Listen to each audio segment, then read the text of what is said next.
नमस्कार. मी प्राध्यापक Sudhir Hardikar. Hardikar accountancy classes Kolhapur या YouTube चॅनलवर आपलं सर्वांचं स्वागत आहे. हा जो व्हिडिओ आहे हा खास मी 12वी कॉमर्सच्या विद्यार्थ्यांकरता तयार केलेला आहे. याशिवाय याचा फायदा जो आहे तो MSCB ऑफिसर्स एक्झामला बसू इच्छिणाऱ्या विद्यार्थ्यांना त्याचा उपयोग होईल.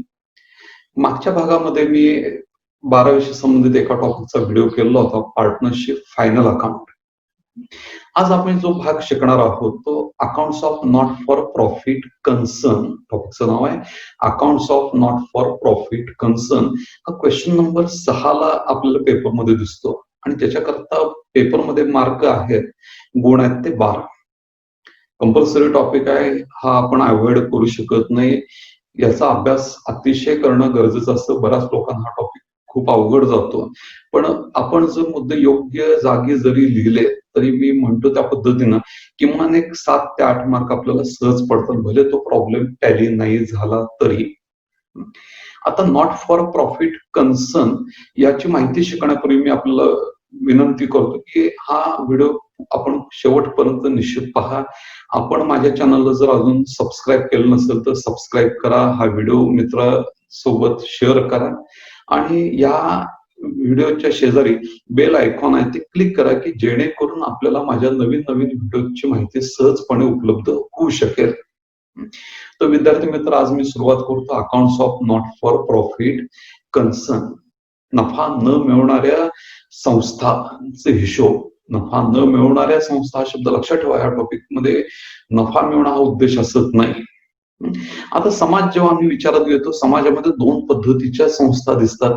काही संस्था ज्या आहेत त्या फक्त नफ्यासाठी काम करतात आणि काही संस्था ज्या आहेत त्या समाजसेवा म्हणून काम करतात. नफा मिळवणं हा त्यांचा उद्देश असत नाही. बाजारामध्ये जी काही वेगवेगळी दुकानं असतात, जे काही मॉल्स वगैरे आपण बघतो, ती सगळी नफा मिळवण्यासाठी स्थापन झालेले असतात. हे जे काही करोडो रुपये इन्व्हेस्टमेंट करतात, हा नफा मिळवणं हा त्यांचा उद्देश आहे. खरेदी विक्री करणं आणि त्यातून नफा मिळवणं हा त्यांचा महत्वाचा उद्देश असतो. ते सगळे प्रॉफिट मेकिंग असतात, पण नुसतं प्रॉफिट मेकिंग असून समाज चालत नाही. तर समाजामध्ये काही संस्था अशा असतात की ज्या समाजाच्या अडीअडचणी करता, समाजाच्या सुखदुःखामध्ये मदत करण्याकरता स्थापन झालेले असतात. समाजाची उन्नती व्हावी, समाजामध्ये जे काही वेगवेगळे कलागुण आहेत त्याचा विकास व्हावा या उद्देशाने या स्थापन झालेल्या असतात. नफा मिळवणं हा उद्देश असत नाही. समाजसेवा करणं हा त्यांचा महत्वाचा उद्देश आहे. त्यामुळे या संस्थांना नॉट फॉर प्रॉफिट कन्सर्न असं म्हणतात. आता ही स्क्रीनवरची माहिती आपण जी आहे ती बघत जाऊया. Every business organisation work to earn profit. प्रत्येक संस्था नफा मिळवण्यासाठी काम करते. This organization deals either trading or manufacturing the goods for the purpose of sale with an intention to earn a profit. या संस्था खरेदी विक्री कशा करतात तर या वस्तू विकून नफा मिळवणं हा त्यांचा उद्देश असतो. या वस्तू खरेदी किंवा उत्पादन करतात आणि ते विकून नफा मिळवतात. हा नफा मिळवणं हा त्यांचा महत्वाचा उद्देश आहे. पण त्याच वेळी समाजामध्ये काही संस्था अशा असतात की ज्या नफा मिळवण्यासाठी काम करत नाहीत. But there are certain organisations which are run without profit motive. नफा मिळवणं हा त्यांचा उद्देश नाही आहे.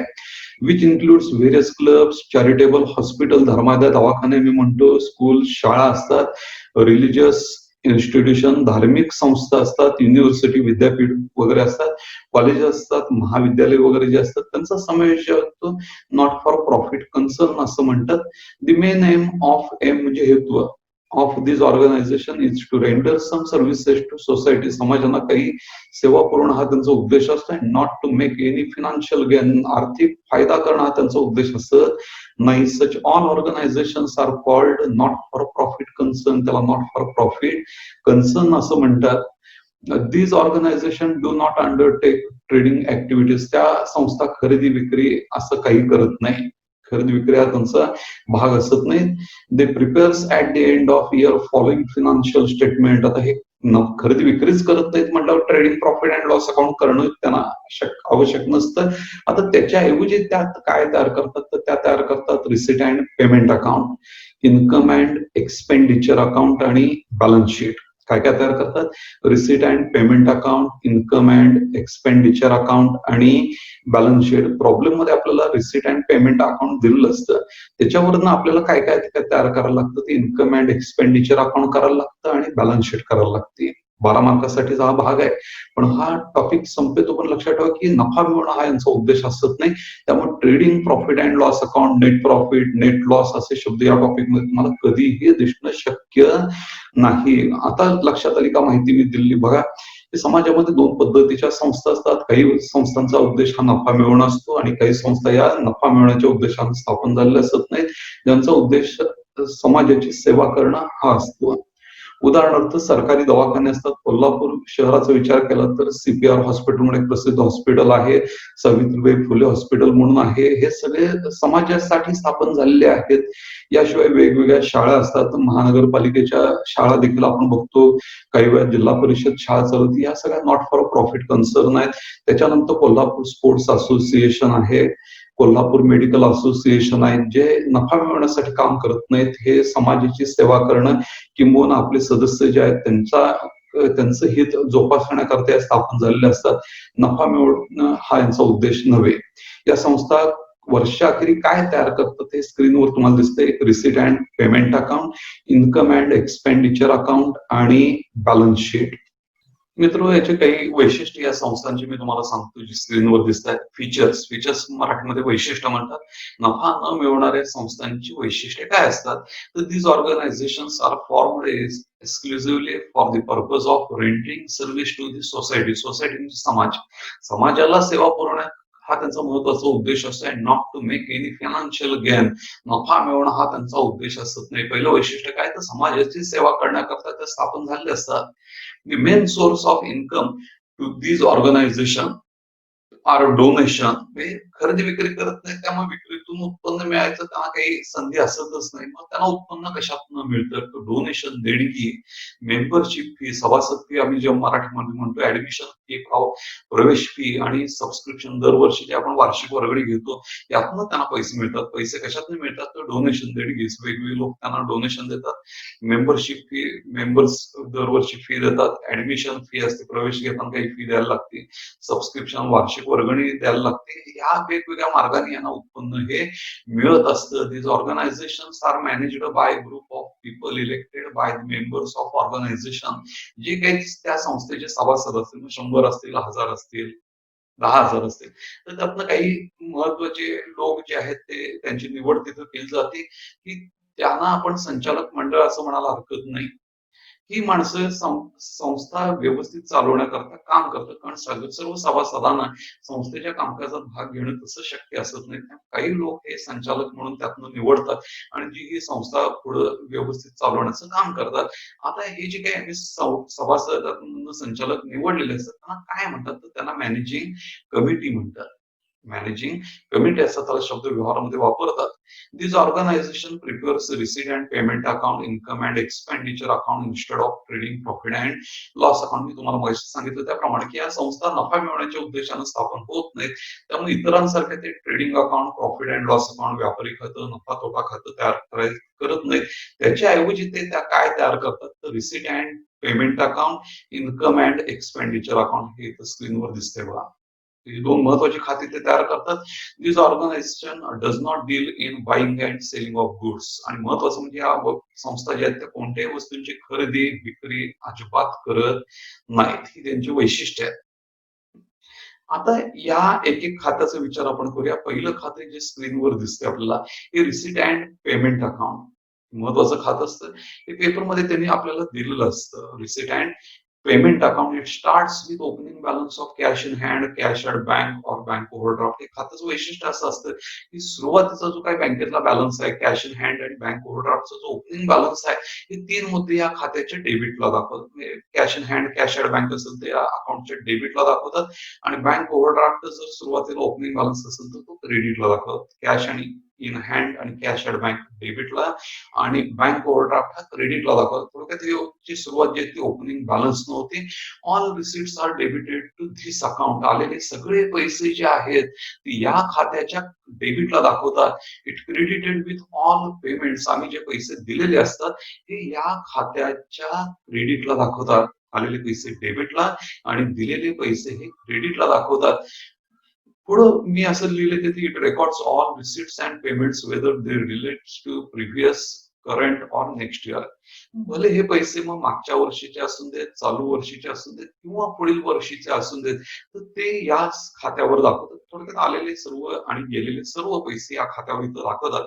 उदाहरणार्थ चालू वर्ष समजा 2020 आम्ही गृहीत धरलं तर 2019 चे आलेले पैसे, 2020 चे आलेले पैसे आणि 2021 चे आलेले पैसे.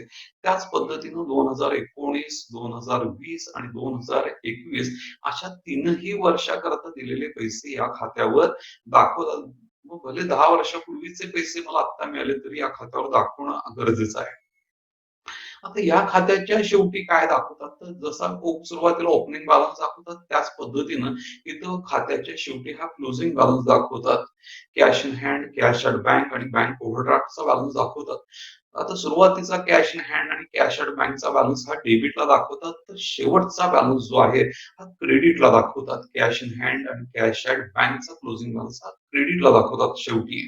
आणि बँक ओव्हरड्राफ्ट सुरुवातीचा जो असतो तो क्रेडिटला असतो आणि शेवटचा बरोबर उलट बाजूला असतो तो डेबिटला असतो.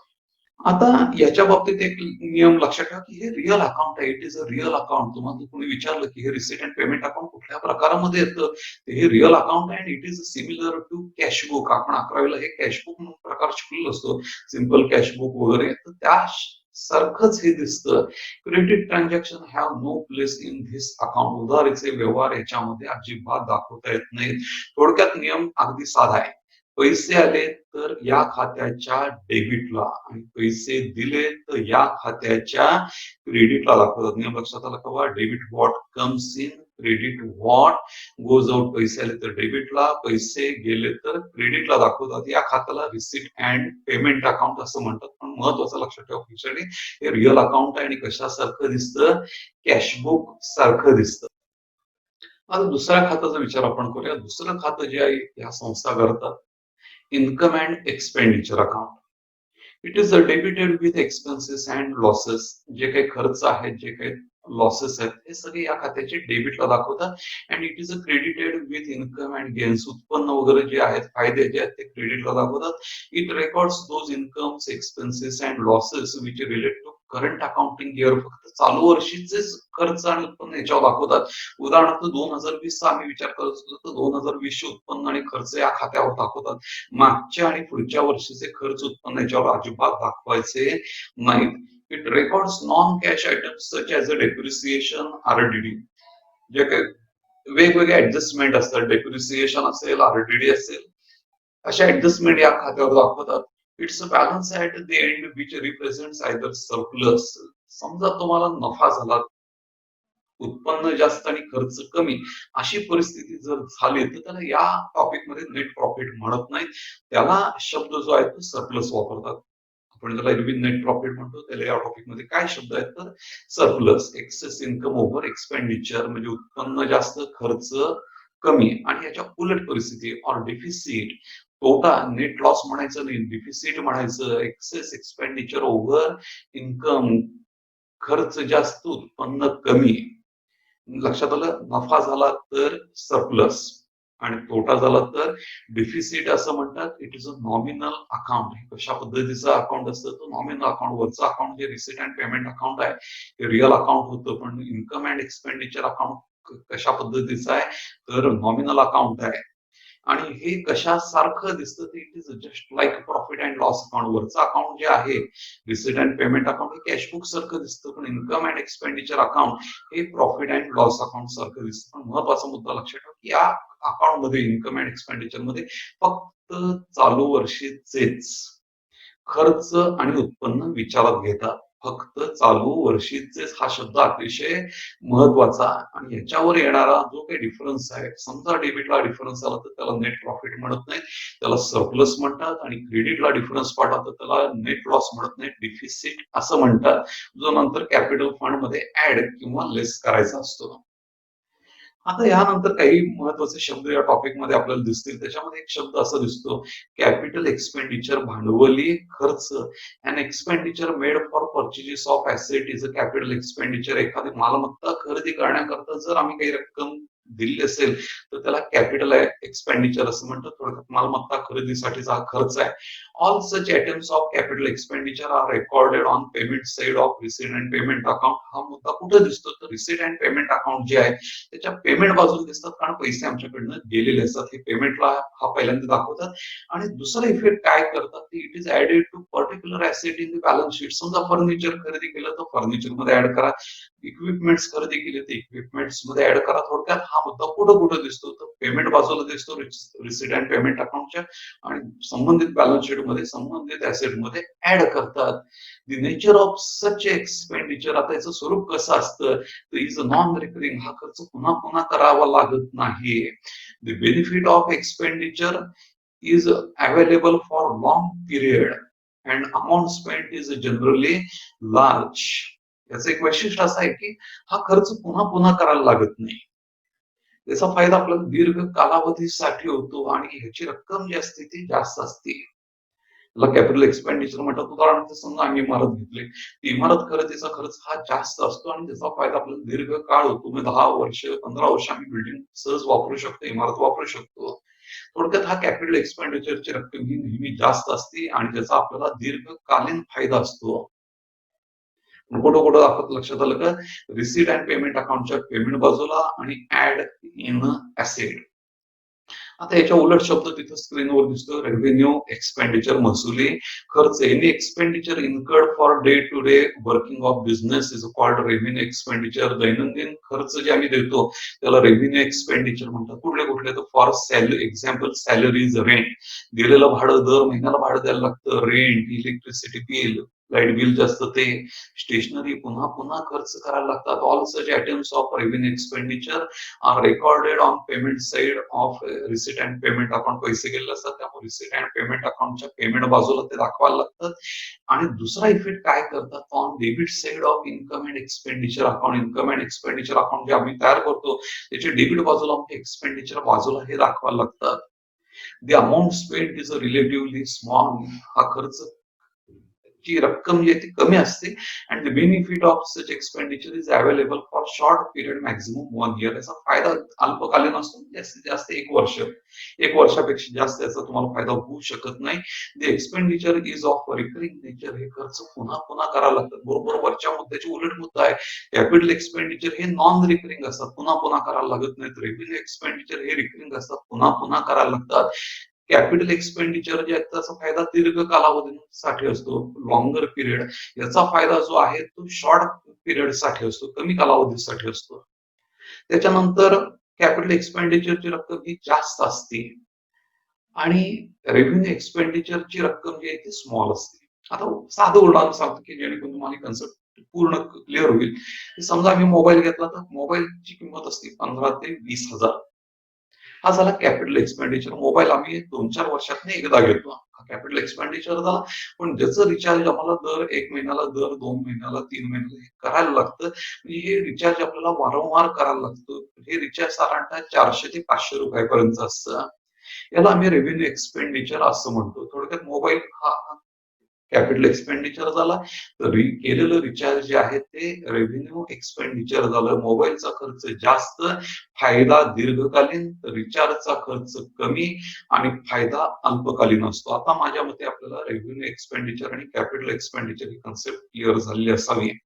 आता याच्या पुढचा शब्द जो स्क्रीनवर दिसतो या टॉपिक मध्ये, हे शब्द वारंवार बघायला लागतात. Capital receipts, they are received from sale of assets such as sale of building, investment.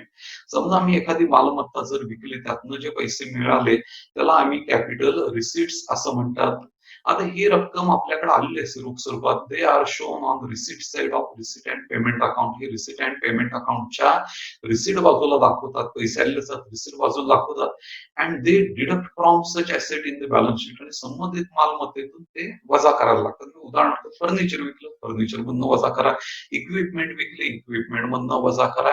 थोडक्यात हे उत्पन्न आहे, ह्याची रक्कम जी आहे ती दोन ठिकाणी दाखवावी लागते. रिसिट अँड पेमेंट अकाउंटच्या रिसिट बाजूला आणि संबंधित मालमत्तेमधनं बॅलन्स शीट मध्ये हे वजा करून दाखवावे लागतात.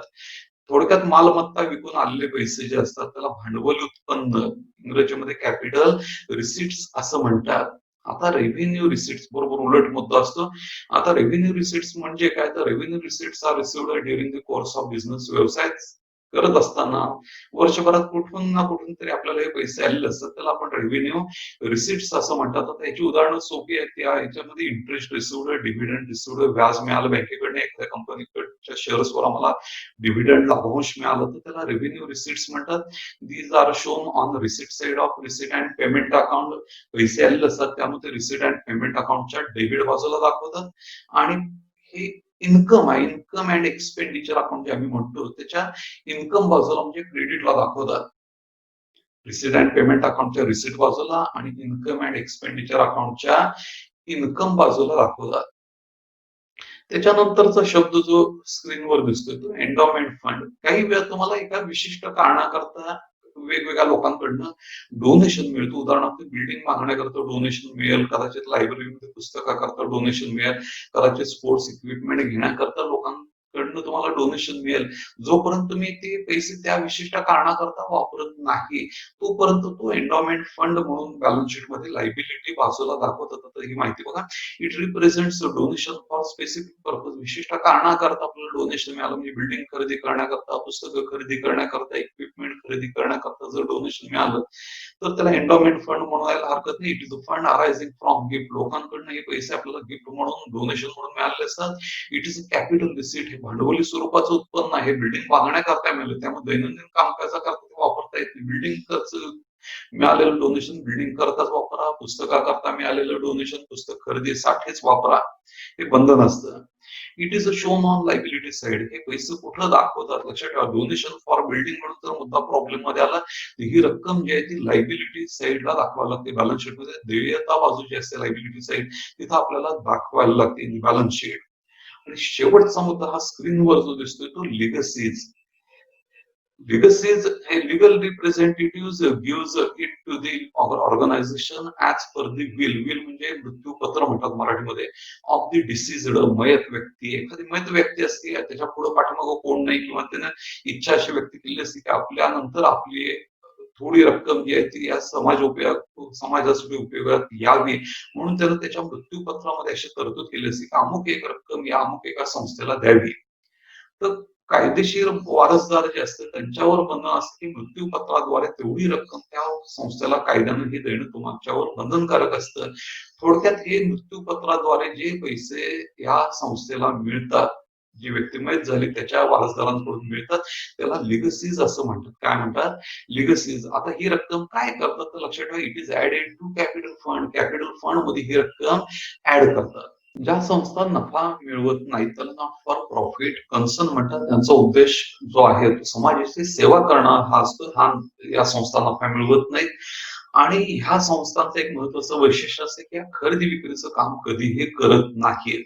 आता या संस्था नफा मिळवतच नाहीत म्हटलं या trading profit and loss account करणं शक्य असत नाही. याच्या ऐवजी त्या वर्षाच्या शेवटी काय तयार करतात तर या संस्था महत्वाचे हे डॉक्युमेंट्स तयार करतात, स्टेटमेंट्स अकाउंट तयार करतात. हे रिसिट अँड पेमेंट अकाउंट असतं, त्याच्यानंतर इन्कम अँड एक्सपेंडिचर अकाउंट असतं आणि बॅलन्स शीट असते. आता तुर्तास ही माहिती या टॉपिकशी संबंधित मी तुम्हाला दिलेली आहे, ज्याचा उपयोग तुम्हाला क्वेश्चन नंबर 6 मध्ये होईल. आणि हा कंपल्सरी टॉपिक असतो पेपरमध्ये, त्यामुळे याचा अभ्यास करणं आपल्याला अतिशय गरजेचं असतं. पण ह्या कन्सेप्ट ज्या मी क्लिअर केल्या याच्यावरून तुम्हाला प्रॉब्लेम सोडवणं बऱ्याचशा अंशी सहज शक्य होईल, सहज सोपं होईल. पुस्तकामध्ये माहिती सर्व इंग्रजीमध्ये असल्यानं आपल्याला ती कन्सेप्ट तशी क्लिअर होत नाही. पण ही मराठीमध्ये दिला ना आपण हा व्हिडिओ वारंवार बघा की जेणेकरून या सगळ्या कन्सेप्ट आपल्याला सहज समजू शकतील. हा व्हिडिओ आपल्या मित्रांसोबत शेअर करा. आपण माझ्या व्हिडिओला लाईक करा आणि हा हर्डीकर अकाउंटन्सी क्लासेस चॅनल जो आहे तो सबस्क्राईब करा.